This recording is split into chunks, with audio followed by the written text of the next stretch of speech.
242 பேரின் எண்ணற்ற கனவுகளை சுமந்து கொண்டு அகமதாபாத் விமான நிலையத்திலிருந்து லண்டன் கேட்விக் விமான நிலையத்திற்கு புறப்பட்ட போயிங் 787-8 ரக விமானம் அகமதாபாத்தில் புறப்பட்ட சில நிமிடங்களிலேயே விழுந்து விபத்திற்குள்ளாகி தீக்கிரையானது.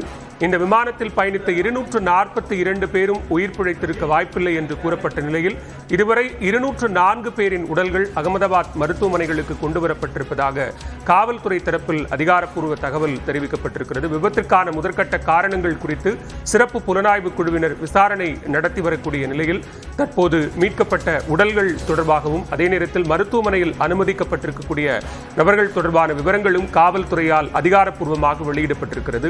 இது தொடர்பான கூடுதல் விவரங்களோடு இணைகிறார் சிறப்பு செய்தியாளர் சுசித்ரா. சுசித்ரா, தற்போதைய மீட்பு பணியின் நிலவரம் என்ன? அதே நேரத்தில் அகமதாபாத் காவல்துறை தரப்பிலிருந்து வெளியிடப்பட்டிருக்கக்கூடிய அதிகாரப்பூர்வ தகவல்கள் என்ன? பல விபத்து நடைபெற்ற அந்த அகமதாபாத்தினுடைய அந்த மருத்துவ கல்லூரி விடுதி பகுதியில் தற்பொழுது மீட்பு பணிகள் என்பது இறுதி கட்டத்தை எட்டியுள்ளதாகத்தான் கூற வேண்டும்.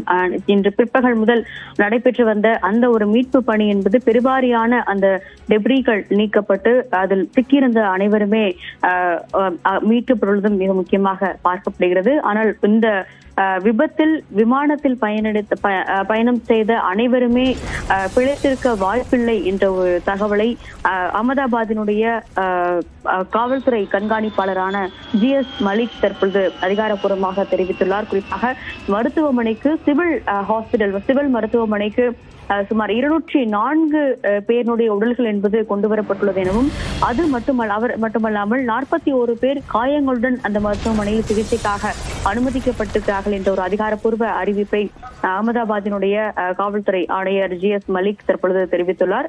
மேலும் கூடுதல் மீட்பு பணிகள் என்பது அந்த BJ மருத்துவக் கல்லூரியினுடைய அந்த விடுதி வளாகத்தில் தற்பொழுது நடைபெற்று வருகிறது எனவும் மீட்பு CRPF NDRF உள்ளிட்ட மீட்பு படைகள் மற்றும் பாதுகாப்பு படையை சார்ந்த அதிகாரிகள் அந்த பணிகளில் ஈடுபட்டு வருவதாகவும் தெரிவித்திருக்கிறது. மிக முக்கியமாக பார்க்கப்படுகிறது. கடந்த 3 மணி நேரங்களுக்கும் மேலாக நீடிக்கும் இந்த ஒரு மீட்பு பணியை பொறுத்த அளவில் பெருவாரியான பயணிகள் உடல் கருகிய நிலையில் மருத்துவமனைக்கு கொண்டு வரப்பட்டார்கள் எனும் அவர்கள் பிழைப்பதற்கான எந்த ஒரு சாத்தியக்கூறும் இந்த விபத்தில் இல்லை.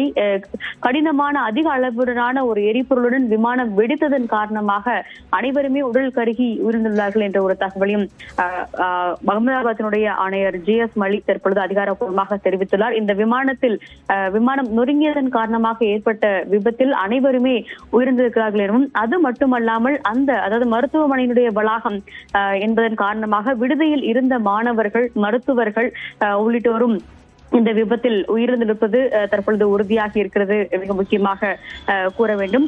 மத்திய விமான போக்குவரத்து துறை அமைச்சர் ராம்மோகன் நாயுடுவும் நேரடியாகவே அந்த விபத்து நடைபெற்ற இடத்திற்கு சென்று ஆய்வில் ஈடுபட்டு வருவதையும் நம்மால் காட்சிகள் பார்க்க முடிகிறது. குறிப்பாக இந்த விபத்தை பொறுத்தளவில் 50 முதல் 60 MBBS மாணவர்கள் சிகிச்சைக்காக மருத்துவமனையில் அனுமதிக்கப்பட்டுள்ளதாக மருத்துவ மாணவர்கள் அமைப்பானது அதிகாரப்பூர்வமாக உறுதிப்படுத்தியுள்ளது. 5 மாணவர்களை காணவில்லை எனவும் 3 மாணவர்களை அதாவது ICUவில் அனுமதிக்கப்பட்டுள்ளதாகவும் அவர்கள் அந்த ஒரு அறிக்கையை வெளியிட்டிருப்பது மிக முக்கியமாக பார்க்கப்படுகிறது. அந்த BJ மருத்துவமனையினுடைய சூப்பர் ஸ்பெஷாலிட்டி மருத்துவனுடைய மனைவி இந்த விபத்தில் உயிர்ந்துள்ளார் என்ற ஒரு அறிவிப்பையும் தற்பொழுது FEMA அமைப்பு மாணவர்கள் அமைப்பானது அதிகாரப்பூர்வமாக வெளியிட்டுள்ளது மிக முக்கியமாக பார்க்கப்படுகிறது. மதிய உணவு இடைவேளையின் காரணமாக அதிக அளவிலான மருத்துவர்கள் மற்றும் மாணவர்கள் அந்த பகுதியில் உணவு எடுத்துக்கொள்வதற்காக வந்திருந்தது நிலையில் இந்த ஒரு விபத்து ஏற்பட்டதன் காரணமாக மாணவர்களும் இந்த விபத்தில் சிக்கியது மிக முக்கியமாக பார்க்கப்படுகிறது. மத்திய விமான போக்குவரத்து துறை அமைச்சர் ராம்மோகன் நாயுடு நேரடியாக விஜயவாடாவிலிருந்து சிறப்பு விமானம் மூலமாக அகமதாபாத்தை சற்று நேரத்திற்கு முன்னதாக சென்றடைந்த அவர் தற்பொழுது அந்த விபத்து ஏற்பட்ட மெகானி நகர் பகுதியில் நேரடியாக அந்த ஆய்வில் ஈடுபட்டு வருவதையும் அங்கிருக்கும் அதிகாரிகள் அவருக்கு அந்த தற்போதைய நிலை தொடர்பான விவரங்களை விலக்கி வருவதையும் நம்மால் காட்சிகளில் பார்க்க முடிகிறது. மத்திய உள்துறை அமைச்சர் அமித்ஷா, விமான போக்குவரத்து துறையினுடைய இணையமைச்சர் முரளிதர் மொஹோல் மற்றும் ஜல்சக்தி அமைச்சரும் பாஜகவினுடைய குஜராத் மாநிலத்தினுடைய தலைவருமான CR பாட்டீல் ஆகியோரும் தற்பொழுது அகமதாபாத்திற்கு விரைந்துள்ளது மிக முக்கியமாக பார்க்கப்படுகிறது. விமான போக்குவரத்து துறையினுடைய அமைச்சர் மற்றும் இணையமைச்சர் அமைச்சர் ஆகிய 2 பேருமே சம்பவம் நடைபெற்ற இடத்தில் நேரடியாக சென்று ஆய்வில் ஈடுபட்டு வருகிறார்கள்.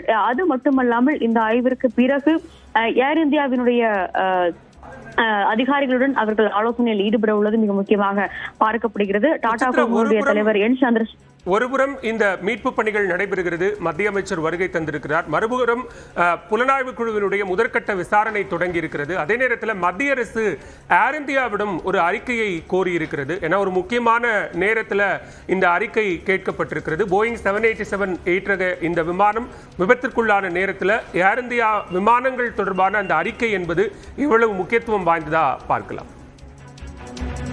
நிச்சயமாக அதாவது ஏர் இந்தியாவுடைய அறிக்கையை பொறுத்த அளவில் ஒரு ஹெல்த் ரிப்போர்ட்டாக, அதாவது விமானத்தினுடைய ஏர் இந்தியாவின் வசம் இருக்கக்கூடிய விமானங்களுடைய அனைத்து ஹெல்த் ரிப்போர்ட்டாகத்தான் அந்த அறிக்கை என்பது நிச்சயமாக ஏர் இந்தியா தரப்பு சமர்ப்பிக்கும். காரணம் என்னவென்றால் இந்த போயிங் ரக விமானத்தினுடைய அது செயல்பாடு மற்றும் இந்த விபத்து நடந்ததற்கான ஒரு காரணம் என்பதை பொறுத்த அளவில் அதனை கண்டறிவதற்கு சிறப்பு ஆய்வுகள் என்பது காக்பிட் மற்றும் அந்த பிளாக் பாக்ஸ் ஆகியவற்றில் செய்தாக வேண்டும். அதற்கான தொழில்நுட்பம் என்பது இந்த விமானம், அதாவது போயிங் என்பது அமெரிக்காவினுடைய விமான அந்த தலைமையாக கொண்டு செயல்பட்டு வரும் அந்த விமானம் என்பதால் அங்கு எடுத்து சென்றுதான் அந்த ஆய்வுகளை மேற்கொள்ள முடியும் என்ற ஒரு நிலைமை தற்பொழுது. அதற்காக அந்த GE ஏரோஸ்பேஸினுடைய குழு என்பதும் தற்பொழுது அமெரிக்காவிலிருந்து கிளம்பி இந்தியாவிற்கு புறப்பட்டுள்ளது மிக முக்கியமாக பார்க்கப்படுகிறது. அடுத்த கட்டமாக முதற்கட்ட அறிக்கையை பொறுத்த அளவில் எவ்வளவு பயணிகள், எவ்வளவு விமான நிலைய ஊழியர்கள், விமானிகள், அவர்களுடைய செயல்பாடு என்னவாக இருந்தது, விமானிகளுடைய அந்த ஒரு செயல்திறன் எவ்வளவு உள்ளது, அது மட்டுமல்லாமல் இந்த போயிங் ரக விமானத்தினுடைய செயல்பாடு என்பது வயது அதிகமாக